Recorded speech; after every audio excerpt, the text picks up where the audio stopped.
coronavirus has brought such chaos into our lives, but we can bring some order back into the chaos.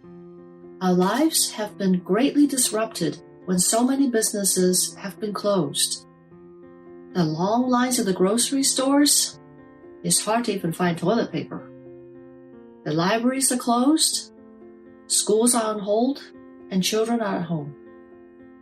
When so many things are disrupted, we find that our normal routines can no longer continue as we know them to be.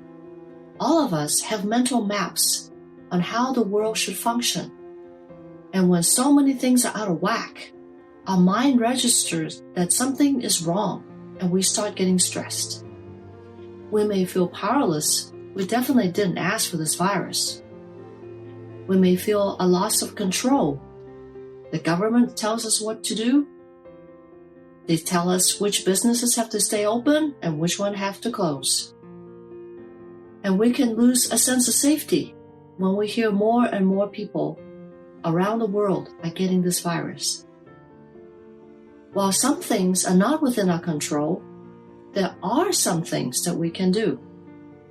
For one thing, we can follow the recommendations of the medical personnel, such as washing your hands frequently for 20 seconds with soap, cleaning or disinfecting surfaces that you use frequently, applying social distancing, staying 6 feet away from people, staying at home, avoiding social gatherings. Another thing that we can do to bring some order back into our lives is to establish a daily routine. We can set regular times for bed and when to get up, times for breakfast, lunch, and dinner. Set a time for devotion and prayer. If you have children at home, set a time to do homework with them. There can be times for chores.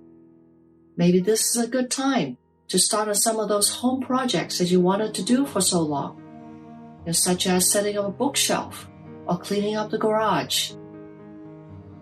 Even recreation time, we can set a time for that. Time to listen to music, watch some TV, but be careful not to binge watch and limit how much time you spend watching the news. You also want to set a weekly schedule for physical exercises.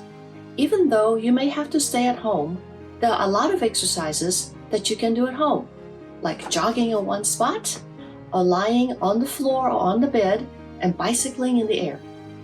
You want to exercise at least every other day. You may want to start a new hobby, like learning to play an instrument, crocheting, or calligraphy. You can learn a new skill by taking a course on the internet or learning some things on YouTube. And it is very important to maintain your social contacts via telephone, email, or social media.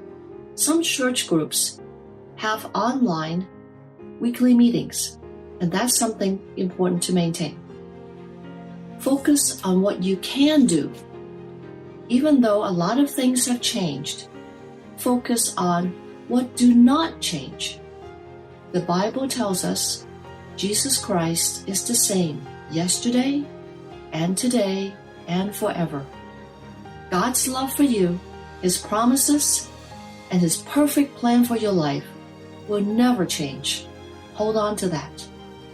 The Bible tells us, for no matter how many promises God has made, they are yes in Christ.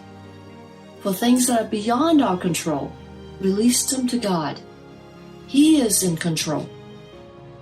The virus was not a surprise to Him. He didn't wake up one day and says, "Oh, didn't see that one coming." The Bible tells us that greater is He, God, that is in us, than he, Satan, or in this case, the virus, that is in the world. A pastor once said, "We may not know what the future holds, but we know who holds the future." Hold on to that truth. Trust God, and He will keep in perfect peace all those who trust in Him.